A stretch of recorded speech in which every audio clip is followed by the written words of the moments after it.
and thank you for joining us for Friday's Daily Market Outlook. Joining me today is Emily from our trading room to tell us more about recent developments. Emily.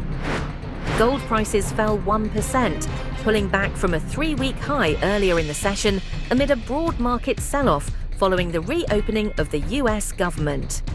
US gold futures for December delivery settled 0.5%. Wall Street tumbled, with steep losses in Nvidia and other AI heavyweights, as investors scaled back expectations of interest rate cuts due to inflation worries and divisions among central bankers about the US economy's health. Grayscale reported a 20% drop in revenue in the first 9 months of 2025.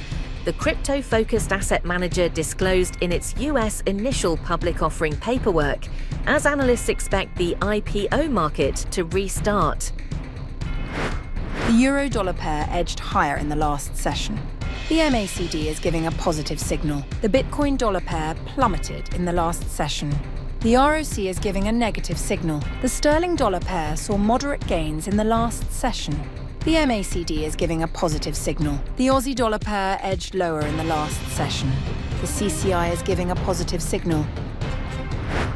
In the days ahead, the economic calendar will include essential updates and key data releases. These high-impact events are expected to influence market behaviour and could lead to significant price movements. Understanding the importance of these releases is key for strategic planning. Whether outcomes meet, miss or exceed expectations, the market could respond in kind. We hope that you've enjoyed our Friday's Market Outlook. On behalf of all of us here, we wish you a productive trading day.